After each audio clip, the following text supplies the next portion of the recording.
Chapter 6, More Troubles. The children were the first to notice the policeman. "Look, Papa," said Bill, "there's a policeman at the back door. Is he going to arrest you?" "Gook," said Captain Cook, walking dignantly to the door and trying to poke his beak through the screen.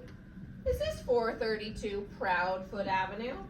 "It is," answered Mr. Popper. "Well, I guess this is the right place, all right," said the policeman and pointed to Captain Cook. "Is that thing yours?" "Yes, it is," said Mr. Popper proudly. "And what do you do for a living?" asked the policeman sternly. "Papa's an artist," said Janie. "He's always getting paint and calcimine all over his clothes," said Bill. "I'm a house painter, a decorator," said Mr. Popper. "Won't you come in?" "I won't," said the policeman, "unless I have to." "Ha ha," said Bill, "the policeman is afraid of Captain Cook." "Gah," said the penguin, opening his red beak wide, as if he wanted to laugh at the policeman. "Can it talk?" asked the policeman. "What is it, a giant parrot?" "It's a penguin," said Janie. "We keep it for a pet." "Well, if it's only a bird," said the policeman, lifting his cap to scratch his head in a puzzled sort of way. "From the way that fellow with a tool bag yelled at me outside, I thought there was a lion loose in here." "Mama says Papa's hair looks like a lion sometimes," said Bill. "Keep still, Bill," said Janie. The policeman doesn't care how Papa's hair looks. The policeman now scratched his chin. "If it's only a bird, I suppose it will be okay if you keep him in a cage." "We keep him in the icebox," said Bill. "You can put it in the icebox for all I care," said the policeman. "What kind of bird did you say it was?" "A penguin," answered Mr. Popper. "And by the way, I might want to take him walking with me. Would it be all right if I kept him on a leash?" "I tell you," said the policeman, "honestly, I don't know what the municipal ordinance about penguins is, with or without a leash, on public streets. I'll ask my sergeant." "Maybe I ought to get a license for him?" suggested Mr. Popper. "It's certainly big enough for a license," said the policeman. "I'll tell you what to do. You call up the city hall and ask them what the ruling about penguins is. And good luck to you, Popper. He's kind of a cute little fellow at that. Looks almost human. Good day to you, Popper, and good day to you, Mr. Penguin." When Mr. Popper telephoned City Hall to see about a license for Captain Cook, the penguin did his best to disconnect the telephone by biting the green cord. Perhaps he thought it was some new kind of eel.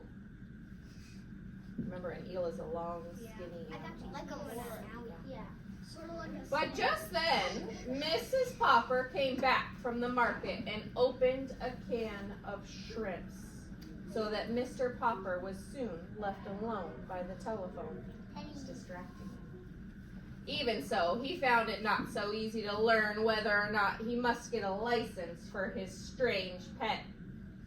Every time he would explain what he wanted, he would be told to wait a minute, and much later a new voice would ask him what he wanted. This went on for some considerable time. At last, a new voice seemed to take a little interest in the case. Pleased with this friendly voice, Mr. Popper began again to tell about Captain Cook. "Is he an army captain, a police captain, or a navy captain?" We had 3 different people there, right? "He's not," said Mr. Popper. "He's a penguin." "Will you repeat that, please?" said the voice. Mr. Popper repeated it. The voice suggested that perhaps he'd better spell it.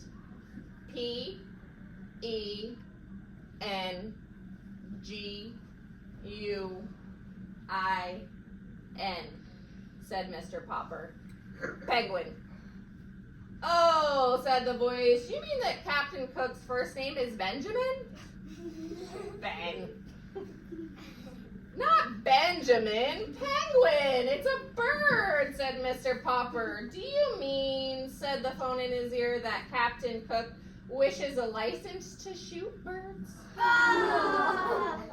I'm sorry. The bird hunting season does not open until November. And please try to speak a little bit more distinctly, Mr. Topper. Did you say your name is? My name is Popper, not Topper, shouted Mr. Popper. Yes, Mr. Potter, now I can hear you quite clearly. Then listen, roared Mr. Popper, now completely outraged. Yeah, I would be too, right? If your folks at City Hall don't even know what penguins are, I guess you haven't any rule saying they have to be licensed. I will do without a license for Captain Cook. Just a minute, Mr. Popwell.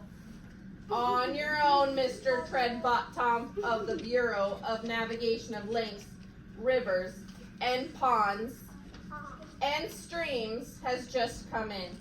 I will let you speak to him personally. Perhaps he knows this Benjamin Cook of yours. In a moment, a new voice was speaking to Mr. Popper. Good morning, this is the Automobile License Bureau. Did you have the same car last year? And if so, what's the license number? Mr. Popper had been switched over to the county building. He decided to hang up. All right, so I want you to turn to your elbow partners and retell them or narrate your favorite part of this chapter, and then you will switch. Go. So my favorite part. What was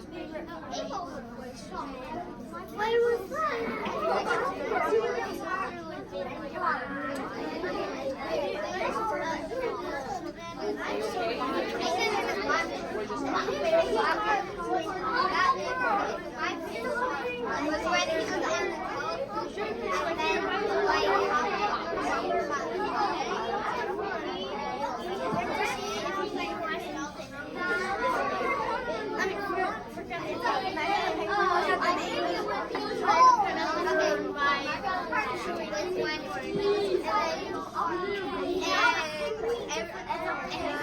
He kept having Okay, back to me in 3, 2,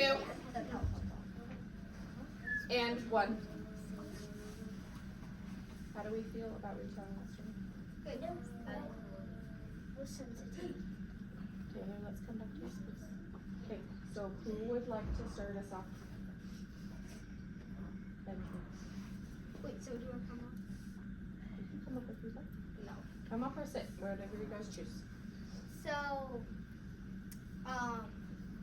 do I say like my favorite? What happened at the beginning? Remember, we're going in order, retelling the chapter. So what happened at the beginning of the chapter? At the beginning was, he wondered if penguins wanted a license, and, oh wait, no, hold on. The kids saw a policeman at the back door, and then they were like, hey Dad, there's a policeman at the back door, is he going to arrest you? And then he's like, pretty sure he said no, and then he's like, and then the policeman said, Are you ready for someone else to jump in? no, I remember what it was. Then he was like, is this like something Alpha Avenue, like the address? Do you remember the address? Oh, I know. Phone a friend? No. 242. That's 242. Say John. 432. Yeah. 432. It's Proudfoot Avenue. All right, let Ben continue. Is this 432 Proudfoot Avenue? And then Mr. Popper said, yes it is.